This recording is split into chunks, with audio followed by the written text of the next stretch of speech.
അൽത്താഫ്, താങ്കൾ തുടരുന്നുണ്ട് എങ്കിൽ നേരത്തെ അഭിജിത്ത് സൂചിപ്പിച്ചു.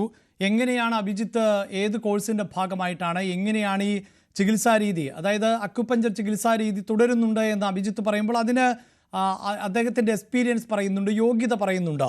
താങ്കളോട് ആവർത്തിച്ച് ചോദിക്കുന്നു, അത്തരത്തിലൊരു മറുപടി പറയാൻ താങ്കൾക്ക് സാധിക്കുമോ?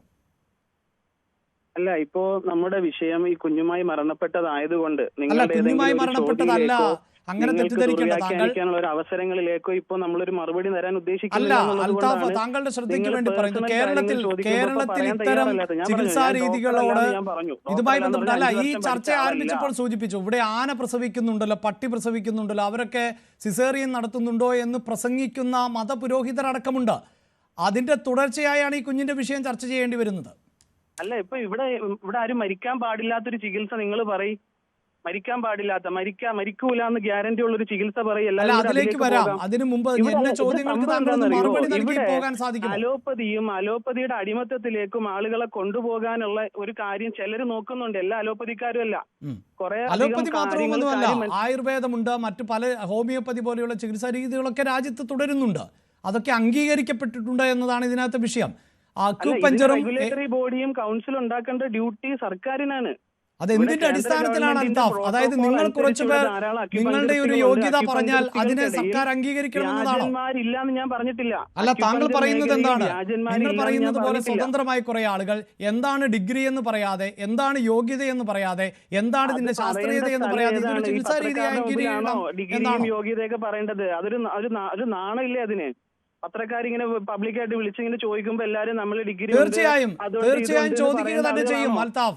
ഒരു നാണവും വിചാരിക്കേണ്ട. കേരളത്തിൽ വ്യാജന്മാരായ ഡോക്ടർമാർ ജീവൻ ഹനിക്കുന്നുണ്ടെങ്കിൽ അത് ഞങ്ങൾ ചോദിക്കുക തന്നെ ചെയ്യും, ചോദിച്ചുകൊണ്ടേയിരിക്കും. അത്തരം വ്യാജന്മാരെ പിടികൂടേണ്ടത് ആവശ്യം തന്നെയാണ് അൽത്താഫ്, അതിലൊരു സംശയവും വേണ്ട. ഒരു നിയമ സംവിധാനം നമ്മുടെ രാജ്യത്തുണ്ട്.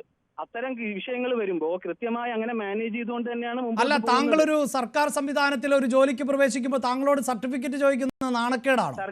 സർക്കാർ സംവിധാനങ്ങളിലേക്ക് വേണമെങ്കിൽ ഇവിടെ ഒരു കൗൺസിൽ അതിന്റെ പേരിൽ രൂപീകരിക്കണം. ആ കൗൺസിൽ ഉണ്ട്, ആ കൗൺസിൽ നിലവിലുണ്ട് അൽത്താഫ്. ആ കൗൺസിൽ അംഗീകരിക്കപ്പെടാത്ത ഒന്നാണ്, അംഗീകരിച്ചിട്ടില്ലാത്ത ഒന്നാണ്. അതുകൊണ്ടാണ് താങ്കളോട് ആവർത്തിച്ച് ചോദിക്കേണ്ടി വരുന്നത്, താങ്കൾ എന്തിന്റെ അടിസ്ഥാനത്തിലാണ് ഇത്തരം ചികിത്സാ രീതികൾ പിന്തുടരുന്നത് എന്ന്. കേന്ദ്രത്തിലെ ഹെൽത്ത് ആൻഡ് ഫാമിലി വെൽഫെയർ അതിന്റെ ഡിസ്കഷനിലാണ്. കഴിഞ്ഞ ഒക്ടോബർ നവംബർ മാസത്തിൽ അതിനെ കുറിച്ച് ഒരു കരട് രേഖ വന്നിട്ടുണ്ട്. എത്ര നാളത്തെ കോഴ്സിന് ആരുടെ യൂണിവേഴ്സിറ്റിയിൽ അല്ലെങ്കിൽ എന്ത് ബോർഡിന് കീഴിൽ പഠിക്കുന്ന കോഴ്സാണ് അംഗീകരിക്കേണ്ടത്? അതിന്റെ വിഷയങ്ങളൊക്കെ ഡിസ്കഷൻ മിനിമം ഈ അക്യുപഞ്ചർ പഠിക്കുന്ന ഒരാൾക്ക് വേണ്ട യോഗ്യത എന്താണ്? അൽത്താഫ്, മിനിമം അക്യുപഞ്ചർ പഠിക്കേണ്ട ഒരാൾക്ക് വേണ്ട യോഗ്യത എന്താണ് എന്ന് താങ്കൾക്ക് പറയാമോ? MBBS വേണ്ട യോഗ്യത തന്നെയാണ് അക്യുപഞ്ചർ പഠിക്കാനും വേണ്ടത്. +2 ആണ് മിനിമം ക്വാളിഫിക്കേഷൻ. MBBSലേക്ക് ഒരാൾക്ക് കയറണമെങ്കിൽ +2 വേണം എന്നതുപോലെ അക്യുപഞ്ചർ പഠിക്കാനും +2 തന്നെയാണ് ക്വാളിഫിക്കേഷൻ. +2 ക്വാളിഫിക്കേഷൻ ഉള്ള എത്ര വർഷം പഠിക്കണം അക്യുപഞ്ചർ? ഇപ്പൊ പുതിയ കരട് അനുസരിച്ച് 2 വർഷത്തെ കോഴ്സുകളാണ്, അല്ലെങ്കിൽ 2 വർഷം പഠിച്ചാൽ മാത്രമേ ചികിത്സിക്കാൻ പാടുള്ളൂ. അപ്പോ ഇതിന് മുമ്പ് നിങ്ങൾക്ക് ആരാണ് ഈ 2 വർഷത്തെ പഠിപ്പിക്കുന്നത്? ആരാണ്? അതിനെ കുറിച്ചൊക്കെയുള്ള അമെന്റ്മെന്റോ കാര്യങ്ങളോ ഇപ്പൊ അല്ലല്ല, താങ്കൾ എന്നോട് ചോദിച്ചല്ലോ നാണമില്ലേ എന്ന്. താങ്കൾ പറയൂ, എവിടെയാണ് താങ്കൾ പഠിച്ചത് എന്ന് പറയൂ. ഏത് ഇൻസ്റ്റിറ്റ്യൂട്ടിലാണ് പഠിച്ചത്? ആരാണ് സർട്ടിഫിക്കറ്റ് നൽകിയത്? പേഴ്സണൽ വിഷയങ്ങൾ പറയാൻ എനിക്ക് നാണമില്ലെന്നാ നിങ്ങളോട് ചോദിച്ചത്. ഒരു ഡോക്ടർക്ക് സർട്ടിഫിക്കറ്റ് വേണം സാർ. നിങ്ങൾക്കറിയില്ല എങ്കിൽ ഒരു ആശുപത്രി പ്രവർത്തിക്കണമെങ്കിൽ, ഒരു മെഡിക്കൽ ഷോപ്പ് പ്രവർത്തിക്കണമെങ്കിൽ അതിന് സർട്ടിഫിക്കറ്റ് വേണം അൽത്താഫ്. അല്ലാതെ വെറുതെ അല്ല കേരളത്തിലെ മെഡിക്കൽ ഷോപ്പുകൾ പ്രവർത്തിക്കുന്നത്. അതിന് ലൈസൻസ് ഉണ്ടാകണം. ആ ലൈസൻസ് ഉള്ള ആൾ അതിന് ഉത്തരവാദിയാണ്.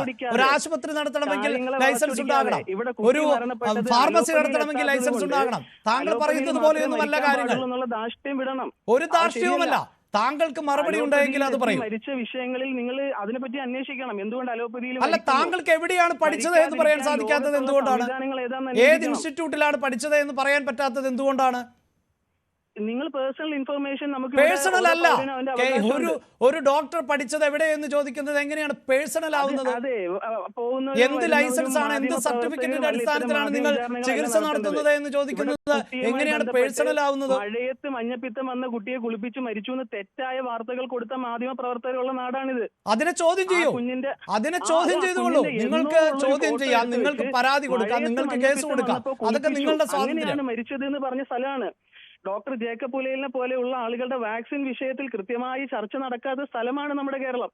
അപ്പൊ ഇനി നമ്മുടെ സർക്കാർ അതിന് മുൻകൈ എടുക്കുമെന്നും വാക്സിൻ പോലെയുള്ള വിഷയത്തിൽ കൃത്യമായി ചർച്ച നടക്കുകയും അതിനെ ജനങ്ങളെ ബോധ്യപ്പെടുത്തുകയും വേണം. അതിന്റെ ശാസ്ത്രീയത എന്താണ്, അതിന്റെ സൈഡ് എഫക്ട് എന്താണ്, അതിന്റെ ഗുണം എന്താണ്, ഗ്യാരണ്ടി കൊടുക്കണം. അല്ല, വാക്സിൻ എടുത്ത കുട്ടിയാണോ ഇപ്പോൾ മരിച്ചത്? വാക്സിൻ എടുത്ത കുട്ടിയാണോ ഇപ്പോൾ മരിച്ചത്? അല്ല, അതുകൊണ്ട് തന്നെ വാക്സിൻ എടുത്താലുള്ള ഗ്യാരണ്ടി ഇല്ല. ഇപ്പൊ വാക്സിൻ എടുക്കാത്തത് കൊണ്ട് മരിച്ചു എന്നാണല്ലോ വരുത്തി തീർക്കാൻ ശ്രമിക്കുന്നത്. അലോപ്പതിയിൽ പോയില്ല, വാക്സിൻ എടുക്കാത്തത് കൊണ്ട് കുട്ടി മരിച്ചു എന്ന് വരുത്തി തീർക്കാൻ ശ്രമിക്കുന്നുണ്ട്. ആ ഗൂഢശ്രമത്തിനെയാണ് ഞാൻ ചോദ്യം ചെയ്യുന്നത്. വാക്സിൻ എടുത്തതിന് ശേഷം മരിച്ച ആളുകൾ. അപ്പോൾ താങ്കൾക്ക് ചോദ്യങ്ങൾ ചോദിക്കുന്നതിൽ തെറ്റില്ല എന്ന് താങ്കൾക്ക് തോന്നുന്നുണ്ട് അല്ലേ? അല്ല, നമ്മൾ ചോദിക്കുന്നത് എന്റെ ചോദ്യങ്ങളാണ് താങ്കൾക്ക് പ്രശ്നം. അതായത് താങ്കൾക്ക് ചോദിക്കാം, എന്റെ ചോദ്യങ്ങളാണ് താങ്കൾക്ക് പ്രശ്നം. മറുപടി തന്നാൽ മതി. ശരി, അഭിജിത്ത് ഉന്നയിക്കുന്നത് സമൂഹത്തോടാണ്. യെസ്, അഭിജിത്ത്, ഇതാണ് മറുപടികൾ. എനിക്കിപ്പോഴും അദ്ദേഹത്തിന്റെ എന്തടിസ്ഥാനത്തിലാണ് ഈ ചികിത്സ നടത്തുന്നതെന്നോ, ഏത് ഇൻസ്റ്റിറ്റ്യൂട്ടിൽ നിന്നാണ് പഠിച്ചതെന്നോ, എന്ത് സർട്ടിഫിക്കറ്റ് ആണ് കൈവശമുള്ളത് എന്നൊന്നും എനിക്ക് മനസ്സിലാക്കാൻ സാധിക്കുന്നില്ല.